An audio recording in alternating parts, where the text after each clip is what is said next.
যখন বাজারে গরুর মাংস কিনতে যাই তখন আমরা বলি যে হাড় দিয়েন না ভাই, আর যখন ঘরে এসে খেতে বসি তখন হাড় খুঁজি।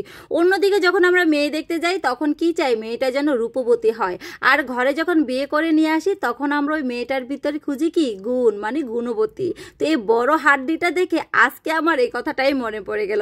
আসসালামু আলাইকুম, সবাই কেমন আছেন?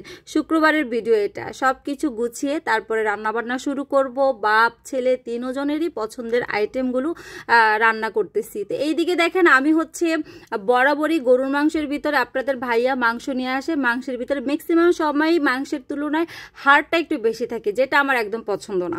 তো আমার কথা হচ্ছে থাকবে হাড়, তো অবশ্যই থাকবে। দেখা গেছে 2 টুকরা মাংস খেলাম বা 3 টুকরা মাংস খেলাম, একটা হাড় খেলাম, আর বাচ্চারা তো হাড় খেতেও চায় না। তো সেই জন্য হচ্ছে সে বরাবরই হাড় কতগুলো নিয়ে আসবে, সেই জন্য আপনাদের ভাইয়া নিজেও গরুর মাংস খুব কম কিনে, আমাকে দিয়েই কিনে। তো ওই যে ওই দিন আপনাদের সাথে তো শেয়ার করেছিলাম যে মাংসওয়ালা বলছে আপনার মতো যদি 2-1 জন কাস্টমার আমরা পাই তাহলে আমাদের আর গরুর মাংস বিক্রি করা লাগবে না, বুঝেন আল্লাহ। কারণ আমি অনেক বেছে টেচে অনেক কথা টথা বলে মাংস কিনে আনি। তো এইদিকে হচ্ছে সে মাংস কিনে নিয়ে আসছে, বা মানে ওই লোকটাকে মনে হয় বলছে যে ভাই হাড্ডি দিয়েন না, মাংস দিয়েন। সেই জন্য এত বড় একটা হাড্ডি দেখেন আধা কেজির উপরে হবে। তো ঠকে গেল না, কি আর করা, জামাই বেটা যদি এই বুইড়া বয়সে ঠকে যায় তাহলে আর কিচ্ছু করার নাই। তাও তো আমাকে খুশি করতে গিয়ে আবারও ঠকে গেল। এই দেখেন কতবার একটা হাট। তো এইটাকে বলতেছি তোমাকে আজকে হাড্ডিটা রান্না করে আমি খাওয়াবো, তোমাকে আর কিচ্ছু দিব না। এইগুলা মজা করতেছি। তো এইদিকে হচ্ছে যেহেতু শুক্রবার, তো শুক্রবারে আমার ছোটটাই বলতেছে যে অনেকদিন হয়েছে গরুর মাংস খাওয়া হয় না, তো তার জন্য নতুন আলু দিয়ে গরুর মাংস। আর এইদিকে হচ্ছে সপ্তাহে তো আপনাদের ভাইয়া শুক্রবার দুপুরবেলায় ভাত খায়, তো সেই জন্য রাত আমরা যখন শাকটা রান্না করি সে তো রাতে খায়, তো দুপুরবেলায় কিন্তু শাকটা খেতে হয়, রাতে কিন্তু শাক খাওয়া যায় না। অন্যদিকে কিন্তু আপনাদের ভাইয়াকে ডাক্তার আবার শাক খেতে একদম নিষিদ্ধই করে দিচ্ছে। তো চিন্তা করলাম শাকটা যেহেতু শুক্রবারই এনেছে তরতাজা, তো তার জন্য একটু ভেজে দেই। আর যেহেতু আজকে অন্য কোনো আইটেম করলাম না, পুঁটি মাছও ছিল বড় বড়, আমার ভাইও ছিল, তো চিন্তা করলাম দুপুরবেলা পুঁটি মাছ ভাজা, শাক ভাজি এগুলো করব। আর অন্যদিকে আমার বড় ছেলের আবার বলছে আজকে কোনো মাংস রান্না করবো না বাসায়, শুধুমাত্র আমাকে আলুর ভর্তা করে দিব আর আমি ডিম ভাজি খাবো।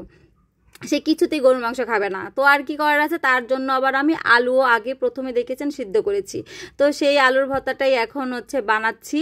তো এই তো মানে যেহেতু শুক্রবার সবার পছন্দের দিকটাই আমাদের মানে দেখতে হয়। তবে আলহামদুলিল্লাহ আপনাদের ভাইয়া কিন্তু শুক্রবারে বা বাসায় যখন থাকে তার জন্য যদি আমি ভর্তা ভাজি শাক এই টাইপের খাবার রান্না করি সে কিন্তু বেশি খুশি হয়। কিন্তু রোস্ট পোলাও গরুর মাংস মানে এইরকম তৈলাক্ত খাবারগুলো সে একদম অ্যাভয়েড করে।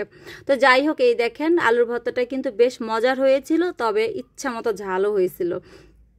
তো যাই হোক, এই তো সুন্দর করে একটু সাজিয়ে দিলাম, যেহেতু একটু ভিডিও টিডিও করি, ভিডিওর জন্য তো কত কিছু করতে হয়। তো যাই হোক, এই দিকে একটা আপনাদের সাথে কথা শেয়ার করি। সেদিন একটা গ্রুপে হচ্ছে আমি একটা ভিডিও দিয়েছিলাম, তো সেখানে একটা ভাইয়া আমাকে খুব সুন্দর করে মানে বলছে যে আপু কি প্রয়োজন আছে যে খাবারের পিকচারগুলো ফেসবুকে আপলোড দিয়ে। আসলে কি প্রয়োজন আছে সেই প্রয়োজনটা তো আমরা জানি, যেহেতু আমরা পেজ থেকে আর্নিং করি। এখন কিন্তু একটা পোস্ট দিল, সে পোস্ট থেকেও আমাদের আর্নিং হয়, রিলস থেকে আর্নিং হয়। তো সেক্ষেত্রে আমরা সবাই কিন্তু আগে পোস্ট কম দিলেও এখন বর্তমানে সবাই চেষ্টা করে পোস্টটা একটু দেওয়ার জন্য, অ্যাক্টিভ থাকার জন্য। আমরা ঘর দুয়ার সব কিছু সামলে যদি এত ব্যস্ততার মাঝেও যদি এতটুকু করতে পারি তো সমস্যাটা কি। তো এদিকে হচ্ছে আমার রান্নাও হচ্ছে প্রায় শেষ, গরুর মাংসটা চুলায়, শাকটা হয়ে গেছে, আলুর ভর্তাটাও বানিয়ে ফেলছি, আর হচ্ছে পুঁটি মাছটা এখনও চুলায়, আরেক চুলায় হচ্ছে গরুর মাংস। তো গরুর মাংসটার সাথে একটু রসুনও দিলাম, কারণ ইদানিং হচ্ছে আমার মাহিদি একটু গরুর মাংসের ভিতরে রসুন দিলে দেখি খায়, আবার আপনাদের ভাইও দেখি পছন্দ করে।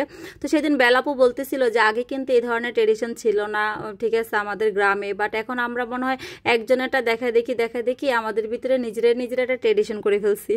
তো আপুর কথাটা শুনে হাসলাম যে আসলে ঠিকই, আগে কিন্তু আমরাও দিই নাই মাংসের ভিতরে রসুন, বাট এখন দেখি যে কেমন লাগে, খেয়ে দেখি যে খারাপ না, ভালোই লাগে।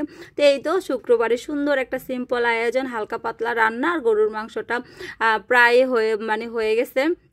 আর মানে মাংসটা না অত আছে না, খুব মজা ওই রকমও না, মানে দেখবেন হাড় মাংস তেল সব ওই টাইপের মাংসগুলো একটু অন্যরকম মজা।